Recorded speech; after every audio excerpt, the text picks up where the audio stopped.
that is why it's a closed session. Fred, you wrote an op-ed on this Friday. You agree that there should be no more open hearings on this issue. That's right. And I also was on the House Intelligence Committee staff for 5 years, and I was outraged by what happened last Monday when Democrats read questions of scurrilous allegations and unfounded allegations they knew the witnesses couldn't answer, just to get these things on the record and to attack President Trump. Maria, this is making a mockery of intelligence oversight. This is supposed to be a serious committee to deal with issues of life and death for our national security. The Democrats have no interest in legitimate bipartisan oversight when it comes to this issue. I say no more open hearings. Wow. And so we have no more open hearings, right? I mean, this is an issue that is going to continue to plague Donald Trump, much like I think the email scandal plagued Hillary Clinton. It's like we don't know what's inside, and yet people continue to question it. How do you think that the president should navigate this if these questions are going to keep coming up and the answer is going to be we have no evidence?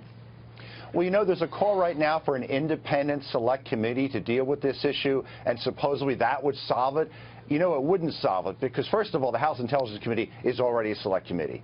And second of all, if there was another committee, the Democrats would stack it with partisan anti-Trump people. In the end, there's going to be a report on this by several committees. There's going to be a majority report written by Republicans and a scathing minority dissent. I'm afraid that's just what we're going to have to live with.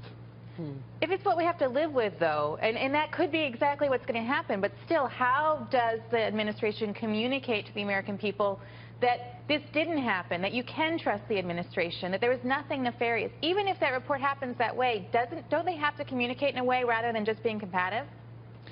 I think if these committees put out the best report they can, even though if the majority is mostly written by the Republicans, with clear evidence, with clear argumentation, that's going to make a difference in the debate. But frankly, the media is never going to believe a report that is not bashing, let's say the mainstream media, I don't mean Fox, that is not bashing President Trump. So I just think we have to do the best we can. We have to ask Congress to work as hard as it can to be objective and get out the best report possible. Yeah, and look, obviously they didn't answer the questions when it was in the public hearing, which is what Trey Gowdy was trying to say. Then let's move to a different kind of venue. What's your take on the politicization of these agencies, Fred? I mean, how quickly can that be turned around? There's so many of these intelligence agencies. Obviously, there are people who are undermining the president because of politics. Yeah, inside government. Yeah. I think that's certainly going on. The solution to this, the president has to staff these agencies. He has to put his people within the Defense Intelligence Agency, the State Department, DIA, more people in CIA. If he gets his people in there, this problem can, there's over 1,000 jobs that have to be filled. Not all of them have to be confirmed. Some of them are political appointees that do not have to be confirmed. These should be filled as soon as possible. Yeah, this is a big issue because until we actually see President Trump's team on the ground, who's to know what's leaked and how they... And the Justice Department can't operate properly until they get their own people in there. That's right. In terms of investigations. Yeah.